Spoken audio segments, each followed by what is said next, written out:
Bitachon means trusting Hashem. We're specifically talking about parnasa, about in making money. It's about everything else. So it says, who wrote the book? Rabbeinu Bachya, who was a Rishon.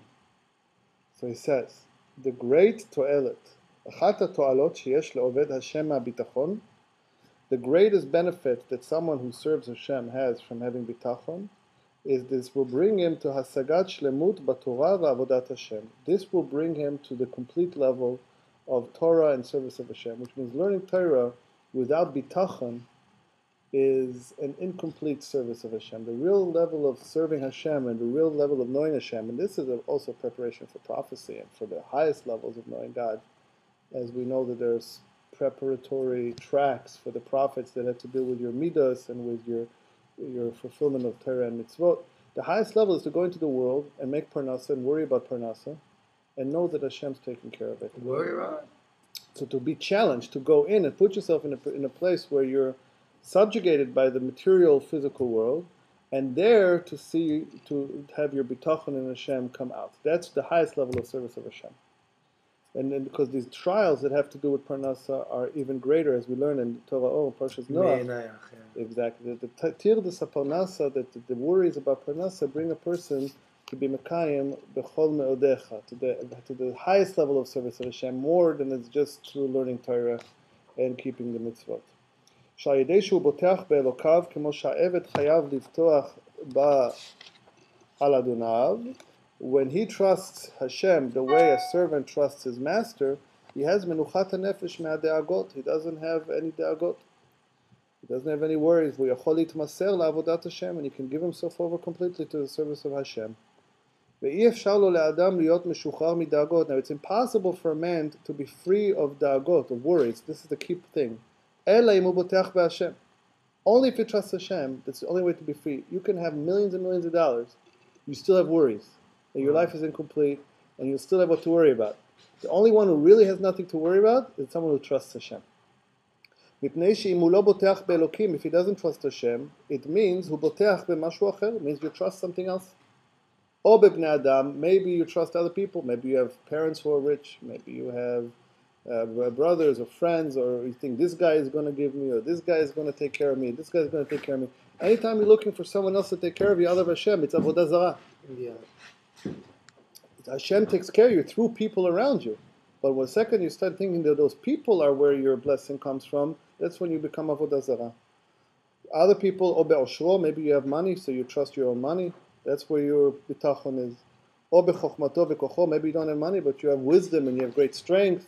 So you say, me, I'm good, I'm a genius, I'm smart, I'm well educated, I have good experience, so I trust in that. Now whoever trusts and puts his faith in something other than Hashem, and this is someone who serves Hashem. If someone doesn't serve Hashem, so he's left up to the laws of nature, and all's fair.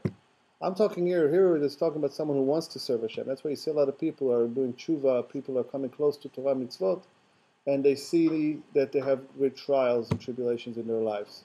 And it's because they're not complete yet in their service of Hashem, and these trials are bringing them to the recognition of Hashem. Ha'elokim, so someone who trusts in something else other than Hashem, Ha'elokim mesir mimeno hashgachato, then Hashem removes his hashgacha from him. Ve'ozev oto biyad mi shebatach alav, and he leaves this person in the hands of whatever he trusts in. You have your trust in your education, in your knowledge, in your money, in your friends, in your people, the people around you, in your job. So Hashem leaves you up to the laws of nature that are part of that. And this is what the Navi says, and it has to do with the destruction of the temple. This is one of the root causes of the exile. Shtaim ra'ot asa ami, two bad things my people did to me. Oti azvu mekor mayim chaim, they left me the source of the living waters. Lachatzov lahem be'orot nishbarim, to go and make for them false wells. They left me, the source of the true water, to make false wells for themselves. Someone told the Rebbe told someone once about that he leaves davening. He left davening very quickly, and I don't remember in what context it was. It was a very famous story. And the Rebbe said, "Why are you running after davening?" He said, "I'm running to make parnasa." So the Rebbe asked him, "How do you know that you're running to your parnasa? You're not running away from your parnasa?" which means you're putting on tefillin, you're in Rabbeinu Tam, you're in shul. That's where your parnasa comes. You're going to go leave that and go run after the world. How do you know that's where your parnasa is? If he puts all his faith in his great wealth, Hashem can take away his wealth and give it to other people. As the pasuk says, "Ashir ishkav velo ya'asef, einav pakach ve'einenu." A wealthy man will lay down and will not gather his eyes. Will not gather. His eyes will open, and he sees wealth is gone.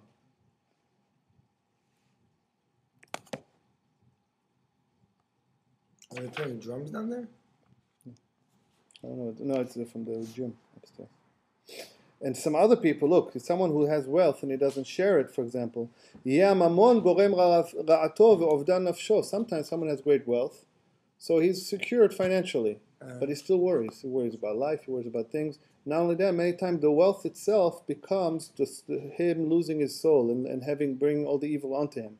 As the pasuk says in Kohelet, Yesh ra'ah chola ra'iti tachat hashamesh. There is an evil illness that I saw under the sun. What is this evil illness under the sun? Osher shamur lib'alav l'ra'ato, wealth that is guarded by his masters to harm him, to harm himself. Harei shelo titachen la'adam menuchat nefesh mid'agot, which means this person does not have menucha from de'agot, ela imu boteach ba'Hashem. I gotta teach this to my friend who wants to the Torah. I know someone, for example, who has millions and millions of dollars, maybe up to $1 billion, and he's a very unhappy person. He argues and he fights, and he's very unhappy. Insecure. And he has big challenges. He has really real challenges. Everybody has challenges. The Frierdiker Rebbe says this world is hard. Anyone who doesn't believe it is either lying or stupid. But it's difficult. The world is difficult. Life is difficult. No one's spared for difficulty. When you learn Chassidut and you're going with the Derech of Hashem, so the difficulty itself becomes sweet. Just like you're working out is difficult. What is working out with weights all about? Putting resistance, putting against pressure against you, right? But people enjoy it. It's a workout. They like how they feel after. They like the exercise. They like the challenge, right? So challenges in life, if within the context of Hashem and Avodat Hashem and Bitachon BaHashem, the challenges become sweet. But if you're only running to protect yourself, and this is your mode of how you're living your life, then another whack, another whack, another whack. Now this is the biggest thing. We'll end over here. What is the greatest benefit of bitachon in Avodat Hashem? If you're trusting in Hashem, you're not going to serve your friends. You're not going to come to serve other people. What does it mean? You're not going to lay your hopes on people. Oh, he's going to save me, or he's going to save me. You're not going to look for people's help and for people's pity and for people's benefit. And you won't serve them for them to like you. What is one of the worst things in Avodat Hashem is when someone is kissing up to someone else. Or someone is bowing down to a person because he has money, he has influence. And all of a sudden, this takes you away from Hashem. Hashem wants you to serve Him. Now you're serving people. When you serve people, you're disconnected from Hashem. This is Avodah Zarah.